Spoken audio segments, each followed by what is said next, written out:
Hello दोस्तों, स्वागत है आप सभी का हमारे यूट्यूब चैनल पर।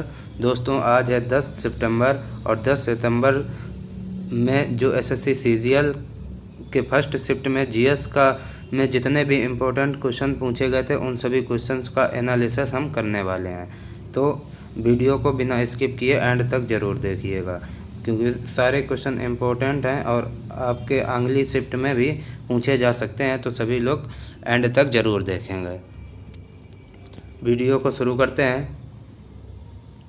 क्वेश्चन आया था कि महाबलीपुरम का किस काल में मंदिर वास्तुकला का एक केंद्र था। जो महाबलीपुरम किस काल में मंदिर वास्तुकला का एक केंद्र था, ये इसका जो सही जवाब हो जाएगा कौन सा, तो पल्लव वंश में। पल्लव वंश में जो महाबलीपुरम था ये मंदिर वास्तुकला का एक केंद्र हुआ करता था। ठीक है, तो महाबलीपुरम अपने हिंदू मंदिरों के लिए प्रसिद्ध है, जो पल्लवों द्वारा निर्मित 7वीं और 8वीं शताब्दी के थे। तो ये कौन सी, तो ये 7वीं और 8वीं शताब्दी, 7वीं और 8वीं शताब्दी में ये हिंदू मंदिर के लिए प्रसिद्ध था। कौन, महाबलीपुरम। ये आपको याद रखना है। ये क्वेश्चन पूछा एसएससी सीजीएल 10 सितंबर के फर्स्ट शिफ्ट में। अगला क्वेश्चन पूछा था, वर्तमान में भारत के नियंत्रक एवं महालेखा परीक्षक कौन है। तो वर्तमान समय में जो भारत के नियंत्रक और लेखा परीक्षक हैं वो कौन है, गिरीश चंद्र मुर्मू हो जाएंगे। तो गिरीश चंद्र मुर्मू वर्तमान में कौन है, तो ये नियंत्रक एवं महालेखा परीक्षक हैं। ये कौन, गिरीश चंद्र मुर्मू जी हो जाएंगे। आगे बढ़ते हैं। नेक्स्ट क्वेश्चन पूछा था, राजा राम मोहन राय के समय सती प्रथा को अंत किसने किया था। तो राजा राम मोहन राय के समय में जो सती प्रथा को अंत किया था किसने, तो लॉर्ड विलियम बेंटिक ने किया था। किसने, लॉर्ड विलियम बेंटिक ने सती प्रथा को, राजा राम मोहन राय के समय सती प्रथा को अंत किया था। तो और सती प्रथा से जो एग्ज़ाम में क्वेश्चन पूछ सकता है उसको हम कवर कर रहे हैं। सती प्रथा का अंत 1829 में लॉर्ड विलियम बेंटिक के द्वारा किया गया था। विधवा पुनर्जन्म अधिनियम 1856, ईश्वर चंद्र विद्यासागर जुड़े रहे थे। तो जो विधवा पुनर्जन्म अधिनियम था 1856, इसमें कौन, ईश्वर चंद्र विद्यासागर जुड़े हुए थे। अगला है विधवा विवाह संघ 1861 में महादेव गोविंद रानाडे जुड़े हुए थे। तो 1861 का जो विधवा पुनर्विवाह संघ था ये, इसमें 1861 में महादेव गोविंद रानाडे जुड़े हुए थे। आगे अगला क्वेश्चन है, अगला क्वेश्चन है फ्रेंड, चंपारण सत्याग्रह कब हुआ था। तो क्वेश्चन नंबर 4 पूछा था जो ये था चंपारण सत्याग्रह, तो 1917 में हुआ था। तो चंपारण सत्याग्रह कब हुआ था, 1917 में हुआ था। तो चंपारण सत्याग्रह किसने किया था, ये महात्मा गांधी ने किया था। चंपारण सत्याग्रह मूल तौर पर नील की खेती करने वाले किसानों के शोषण के खिलाफ था। ये 1917 में महात्मा गांधी ने इनका पहला ही सत्याग्रह था। कौन सा, चंपारण। ये कहाँ, बिहार में पड़ता है। तो ये नील की खेती के लिए किसानों के शोषण के विरुद्ध ये आंदोलन इन्होंने स्टार्ट किया था। चंपारण आंदोलन महात्मा गांधी का पहला सत्याग्रह था, जो बिहार के चंपारण से अप्रैल 1917 में शुरू किया गया था। ठीक है, आगे बढ़ते हैं। नेक्स्ट क्वेश्चन है, हॉकी विश्व कप 2023 का शुभंकर क्या था। तो अगला क्वेश्चन पूछा था जो हॉकी विश्व कप 2023 का शुभंकर क्या था। तो फ्रेंड क्या था, ओली था। ओली ये शुभंकर था हॉकी विश्व कप 2023 का। क्या हो जाएगा राइट आंसर, ओली हो जाएगा। पुरुष हॉकी विश्व कप 2023 का शुभंकर ओली था। ओली एक समुद्री कछुए का नाम था। तो ओली क्या था, ये एक समुद्री कछुआ था जिसकी गणना लुप्त प्राय प्रजातियों में की जाती है। तो इसकी गणना यानी कि लुप्त प्राय प्रजातियों में की जाती है। तो इसका राइट आंसर क्या हो जाएगा, ओली इसका सही जवाब हो जाएगा। हॉकी विश्व कप 2023 का आयोजन कब हुआ था। तो 13 से 29 जनवरी 2023 को हुआ था। भुवनेश्वर के कलिंगा स्टेडियम और भारत के राउरकेला में 20,000 सीट वाले बिरसा मुंडा अंतर्राष्ट्रीय हॉकी स्टेडियम में आयोजित किया गया था। तो ये कहाँ हुआ था, ये बिरसा मुंडा अंतर्राष्ट्रीय हॉकी स्टेडियम में आयोजित किया गया था। अगला क्वेश्चन क्या पूछा था, किस भारतीय राज्य में सबसे बड़ा रेलवे नेटवर्क है। इम्पोर्टेंट क्वेश्चन है और ये आज की फर्स्ट शिफ्ट में पूछ लिया था। तो किस राज्य में सबसे ज़्यादा रेलवे नेटवर्क है, ये कहाँ हो जाएगा, उत्तर प्रदेश इसका सही जवाब हो जाएगा। भारतीय रेलवे विश्व स्तर पर चौथा सबसे बड़ा रेलवे नेटवर्क है, जिसमें 1.3 मिलियन से अधिक लोग कार्यरत हैं।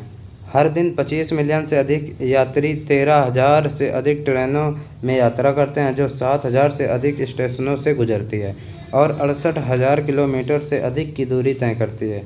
यह चौंका देने वाला आंकड़ा देश को जोड़ने और आर्थिक विकास को गति देने में भारतीय रेलवे की महत्वपूर्ण भूमिका को दर्शाते हैं। अगला क्वेश्चन क्या पूछा था? अगला क्वेश्चन था 1829 में भारत के किस गवर्नर जनरल ने सती प्रथा को ख़त्म करने के लिए कानून बनाया था? तो 1829 में भारत में जो कौन गवर्नर जनरल थे जिन्होंने सती प्रथा को ख़त्म करने के लिए कानून बनाया था? ये थे जनरल लॉर्ड विलियम बेंटिक। 1829 में इन्होंने सती प्रथा को ख़त्म करने के लिए कानून बनाया था, जो प्राचीन हिंदू प्रथा थी जिसमें विधवा अपने पति की चिता पर आत्मदाह कर लेती थी। तो ये क्या हुआ तो करता था कि अगर किसी महिला का पति मर गया है तो उसको भी उसकी चिता पर अपनी आत्मदाह करना पड़ेगा। ठीक, सती प्रथा का अंत 1830 ईस्वी में कर्नल सलीमन द्वारा नियंत्रित किया गया था। अगला क्वेश्चन पूछा था तानसेन संगीत फेस्टिवल कहाँ आयोजित होता है? तो जो तानसेन संगीत फेस्टिवल ये मध्य प्रदेश में आयोजित होता है। कहाँ? तो MP इसका करेक्ट आंसर हो जाएगा। ये फर्स्ट शिफ्ट में पूछ रखा था। तो इम्पोर्टेंट फैक्ट है, तानसेन संगीत फेस्टिवल हर साल मध्य प्रदेश के ग्वालियर शहर में आयोजित होता है। यह फेस्टिवल भारतीय शास्त्रीय संगीत के महान संगीतकार तानसेन की स्मृति में आयोजित किया जाता है और इसे तानसेन की समाधि स्थल पर मनाया जाता है। अगला क्वेश्चन पूछा था फ्रेंड, गरीबी हटाओ का नारा निम्नलिखित में से किस पंचवर्षीय योजना काल में दिया गया था? तो गरीबी हटाओ का नारा ये 5वीं पंचवर्षीय योजना के अंतर्गत दिया गया था। 5वीं पंचवर्षीय योजना में रोजगार बढ़ाने और गरीबी उन्मूलन पर जोर दिया गया था। 1975 में विद्युत आपूर्ति अधिनियम में संशोधन किया गया कि जिससे केंद्र सरकार पर बिजली और उत्पादन और पर्यवेक्षण क्षेत्र में प्रवेश करने में सक्षम हो। इस पंचवर्षीय योजना के अंतर्गत भारतीय राष्ट्रीय राजमार्ग प्रणाली की शुरुआत की गई। बैसाखी का त्यौहार सिखों के 10वें। अगला क्वेश्चन पूछा था फ्रेंड, राज्य के नीति निर्देशक तत्व किस देश के संविधान से लिए गए हैं? तो राज्य के जो नीति निर्देशक तत्व थे ये कहाँ? आयरलैंड के संविधान से लिए गए हैं। तो ऑप्शन इसका क्या हो जाएगा? तो आयरलैंड। ये कहाँ से लिए गए? आयरलैंड के संविधान से नीति निर्देशक तत्व लिए गए हैं।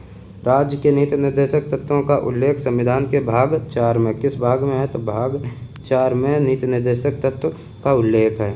भारतीय संविधान के अनुच्छेद 36 से 51 में राज्य के नीति निर्देशक तत्व शामिल हैं। अगला क्वेश्चन पूछा था बैसाखी उत्सव किस सिख गुरु की याद में मनाया जाता है? तो जो बैसाखी उत्सव है ये गुरु गोविंद सिंह किसकी? तो गुरु गोविंद सिंह की याद में बैसाखी उत्सव मनाया जाता है। ठीक है, तो गुरु गोविंद सिंह सही आंसर हो जाएगा। अगला क्वेश्चन पूछा था एविस फाइलम एविस फाइलम से जुड़े हैं। तो कार्डेटा जो होता है, कार्डेटा एविस फाइलम से जुड़ा होता है। कार्डेटा इसका सही जवाब हो जाएगा। ठीक है, अगला पूछा था जवाहरलाल नेहरू मणिपुर डांस अकादमी किस शहर में स्थित है? तो जवाहरलाल नेहरू जो है ये मणि डांस अकादमी किस शहर में स्थित है? ये इम्फाल में, मणिपुर के इम्फाल में स्थित है। तो जवाहरलाल नेहरू मणिपुर डांस अकादमी इम्फाल शहर में स्थित है। यह अकादमी मणिपुरी नृत्य और संगीत के संरक्षण और प्रचार के लिए समर्पित है। इसे 1954 में स्थापित किया गया था। तो कब स्थापित किया गया? 1954। ये आपको सन याद रखना है। तो फ्रेंड अगर हमारी वीडियो आपको अच्छी लगी हो तो वीडियो को लाइक करें और शेयर करें। चैनल पर नए हो तो चैनल को सब्सक्राइब करें। Thank you.